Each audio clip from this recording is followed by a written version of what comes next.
আমরা কারবারি প্রতিষ্ঠানের বিভিন্ন রূপ সম্পর্কে ইতোমধ্যে অবগত হয়েছি।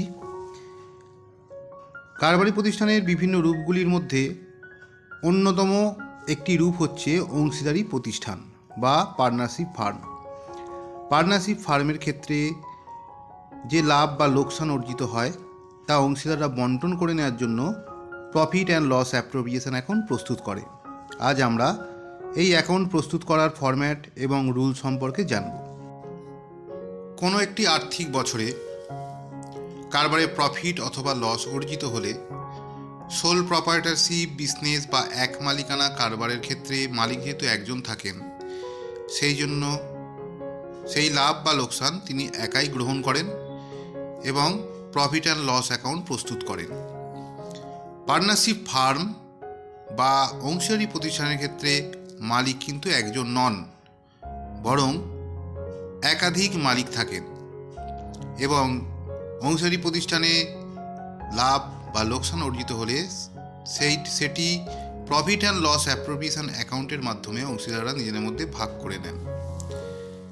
প্রফিট অ্যান্ড লস অ্যাকাউন্ট এবং profit and loss appropriation account, এই দুটি অ্যাকাউন্টের প্রধান পার্থক্য হচ্ছে প্রফিট অ্যান্ড লস অ্যাকাউন্ট অংশীদারি প্রতিষ্ঠানের পাশাপাশি এক মালিকানা কারবারও প্রস্তুত করে, কিন্তু profit and loss appropriation account অতিরিক্ত হিসাব হিসাবে কেবলমাত্র অংশীদারি কারবারগুলিকেই প্রস্তুত করতে হয়, কারণ অংশীদাররা লাভ বা লোকসান বন্টন করে নেওয়ার জন্য এই অ্যাকাউন্ট প্রস্তুত করে। এই অ্যাকাউন্ট প্রস্তুত না করে অংশীদাররা কারবারে অর্জিত মুনাফায় তাদের অংশ কতটুকু সেটি তারা নির্ধারণ করতে পারে না। Profit and loss appropriation account প্রস্তুত করার জন্য নির্দিষ্ট নিয়ম বা নির্দিষ্ট ফরম্যাট অনুসরণ করতে হয়, যেটি ইন্ডিয়ান পার্টনারশিপ অ্যাক্ট 1932-তে বলা হয়েছে। সেই মতো পিএল অ্যাপ্রোপ্রিয়েশন অ্যাকাউন্ট প্রস্তুত করতে হয়। আজকের আলোচ্য বিষয় হচ্ছে profit and loss appropriation account কীভাবে প্রস্তুত করতে হয় সেই সম্পর্কে বিস্তারিত আলোচনা করা। আমরা এখানে দেখতে পাচ্ছি একটি format for preparation of profit and loss appropriation account. এখানে আলোচনার সুবিধার জন্য আমরা ধরে নিচ্ছি যে 3 জন পার্টনার আছেন, এ, বি এবং সি, এবং তাদের মধ্যে প্রফিট শেয়ারিং রেশিও হলো 3:2:1। এবার আমরা ফরম্যাটটার দিকে দেখব। ফরম্যাটের একদম উপরে লেখা আছে ইন দ্য বুকস অফ, এখানে ... দেওয়া আছে, এখানে অংশীদারি প্রতিষ্ঠানের নাম থাকলে সেই নাম লিখতে হবে। তার তলায় profit and loss appropriation account, তার তলায় for the year ended 31 March 2024। বাঁদিকের কোণে দেখতে পাচ্ছি ডেবিট, ডান দিকের কোণে ক্রেডিট। এটি হলো একটা প্রফিট অ্যান্ড লস অ্যাপ্রোপ্রিয়েশন অ্যাকাউন্টের সাধারণ ফরম্যাট বা ছক। এবার দেখি এর ভেতরে কি কি লেখা আছে। এই অ্যাকাউন্টটি শুরু হবে ক্রেডিট সাইডে by profit and loss account ব্র্যাকেটে নেট প্রফিট ট্রান্সফার লিখে, অর্থাৎ কারবারে যে নেট প্রফিট অর্জিত হয়েছে, অর্থাৎ যেটা আমরা প্রফিট অ্যান্ড লস অ্যাকাউন্ট থেকে পেয়েছি সেটি এই অ্যাকাউন্টে স্থানান্তরিত হবে।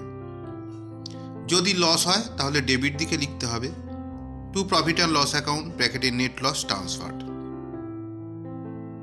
এরপর ক্রেডিট দিকে দেখব by interest on drawings account. Debit দিকে দেখতে পাচ্ছি to interest on capital account, to partner salary, commission etcetera account, to general reserve account ব্র্যাকেটে ট্রান্সফার ইত্যাদি। এবার আমরা যদি দেখি ক্রেডিট দিকে টোটাল বেশি আসছে তাহলে টোটালটা লিখতে হবে, উল্টো দিকেও একইভাবে টোটালটা লিখতে হবে।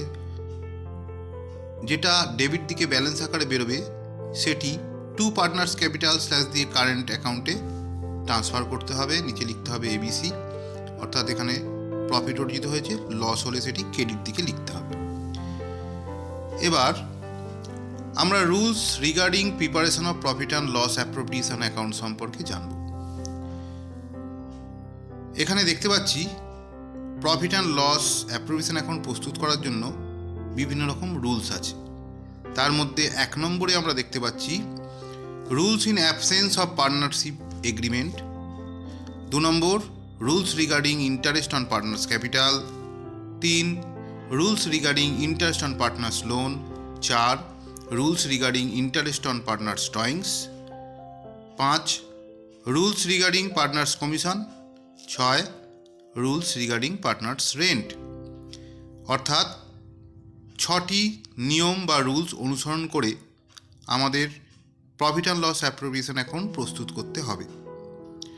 প্রথম রুলসটা যেটা দেওয়া আছে সেখানে লেখা আছে in absence of partnership agreement, অর্থাৎ অংশীদারদের মধ্যে যদি কোনো মৌখিক বা লিখিত চুক্তি না থাকে সেক্ষেত্রে কিভাবে profit and loss appropriation account প্রস্তুত করতে হবে। 2 নম্বরে আছে rules regarding interest on partners capital, অর্থাৎ ইন্টারেস্ট অন পার্টনার্স ক্যাপিটাল কীভাবে নির্ধারণ করতে হবে। 3 নম্বরে ইন্টারেস্ট অন পার্টনার্স লোন কীভাবে নির্ধারণ করতে হবে। 4 নম্বরে ইন্টারেস্ট অন পার্টনার্স ড্রয়িংস কীভাবে বের করতে হবে। 5 পার্টনাররা যদি বিজনেস থেকে কমিশন পায় তাহলে সেই কমিশন কিভাবে বের করতে হবে সেটা সম্পর্কে 5 নম্বর রুলসে আমরা অবগত হব। আর লাস্টের যে 6 নম্বর যে রুলস আছে রিগার্ডিং পার্টনার্স রেন্ট, অর্থাৎ কোনো অংশীদার তার কোনো সম্পত্তি, কোনো বিল্ডিং বা কোনো প্রিমিসেস যদি থেকে থাকে সেটি যদি কারবারে ব্যবহার করার জন্য দিয়ে থাকে তার পরিবর্তে সে রেন্ট দাবি করতেই পারে, সেটি হিসাবভুক্তিকরণ সম্পর্কে আমরা 6 নম্বর পয়েন্টে জানব। এখন আমরা দেখব 1 নম্বর যে rules in absence of partnership agreement, অর্থাৎ অংশীদারদের মধ্যে যদি চুক্তি না থাকে তাহলে সেক্ষেত্রে কিভাবে হিসাব নিকাশ করা হবে সেটি সম্পর্কে আমরা এখন অবগত হব। এমন অনেক অংশীদারি প্রতিষ্ঠান আছে যেখানে পার্টনারদের মধ্যে কোনো লিখিত বা মৌখিক চুক্তি থাকে না, সেক্ষেত্রে কিভাবে হিসাব নিকাশ করা হবে সেটি কিন্তু একটি বিশেষভাবে আলোচ্য বিষয় এবং সেটি খুবই গুরুত্বপূর্ণ বিষয়। পার্টনারের মধ্যে কোনো এগ্রিমেন্ট যদি না থাকে, in the absence of agreement among the partners the following provisions of rule 13 of partnership act 1932 are to be followed, অর্থাৎ পার্টনারশিপ আইনের 1932 তার 13 নম্বর যে বিধি সেই বিধিটা অনুসরণ করতে হবে হিসাব নিকাশ করার জন্য। 1 নম্বর যেটা দিয়েছে এখানে লেখা আছে no salary, commission or bonus will be paid to any partner under section 13/A। 2 নম্বর profit or loss are to be distributed equally among the partners under section 13/B।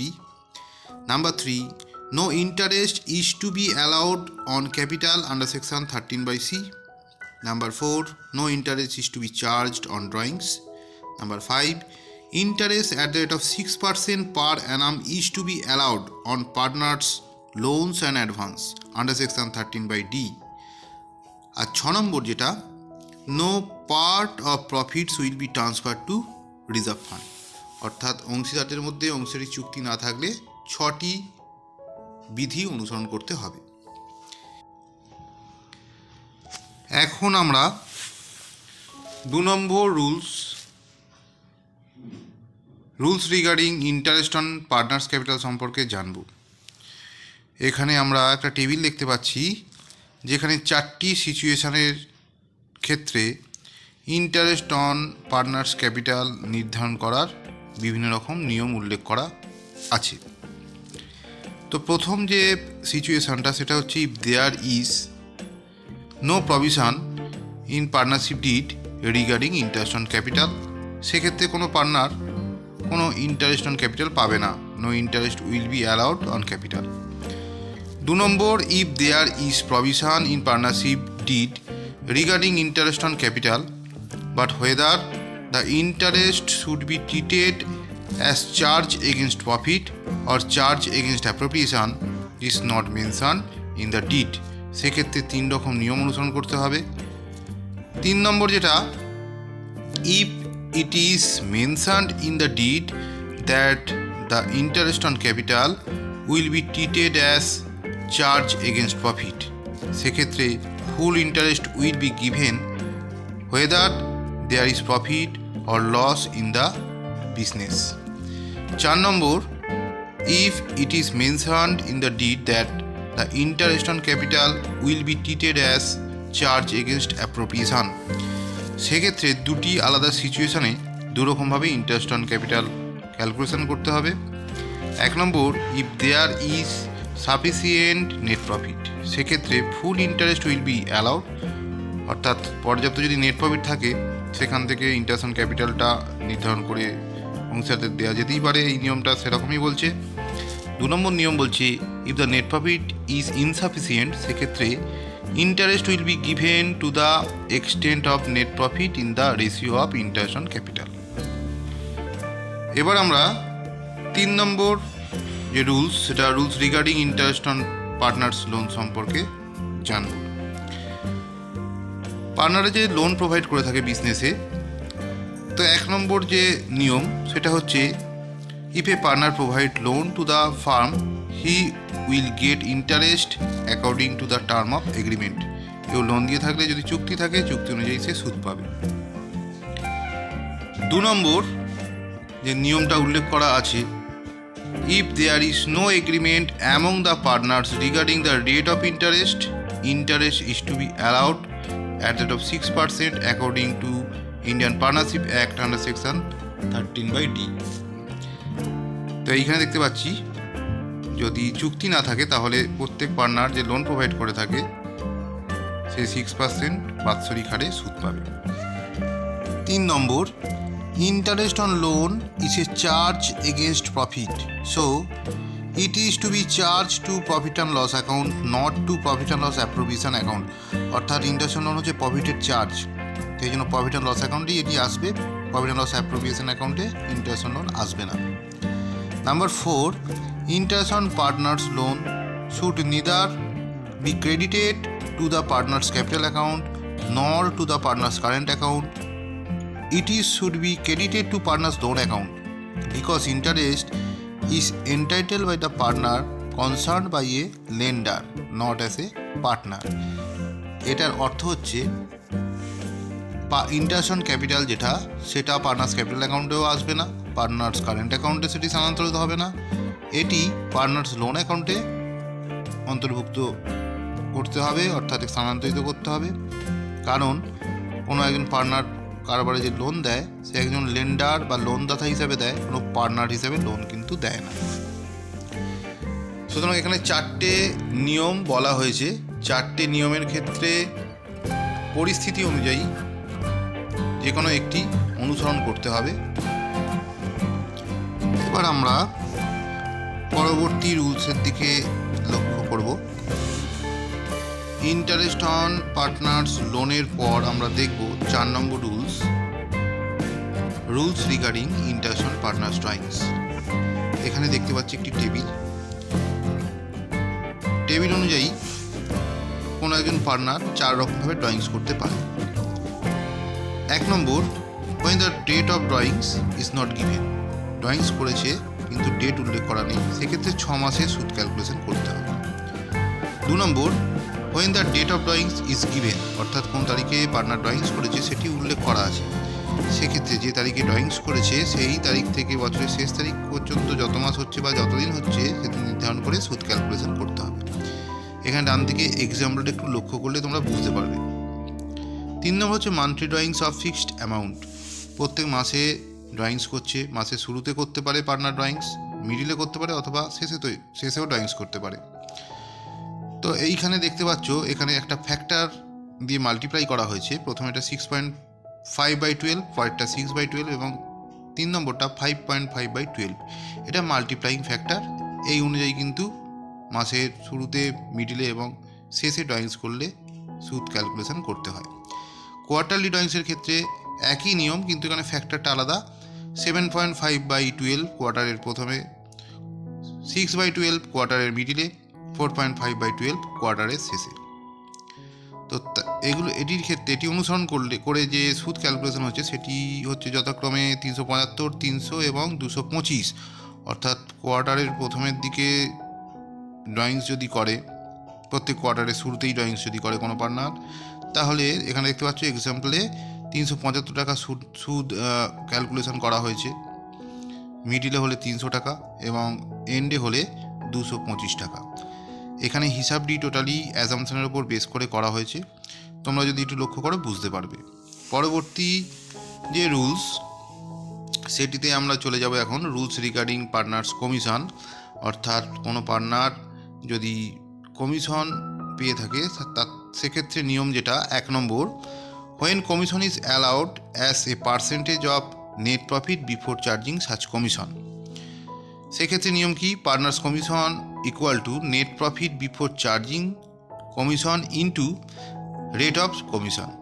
Number 2, when commission is allowed as a percentage of net profit after charging such commission. এক্ষেত্রে নিয়ম যেটা, partners commission equal to net profit before charging commission into rate of commission by 100 plus rate of commission. Number 3, when commission is allowed as a percentage of net profit before charging all other items of the partnership did.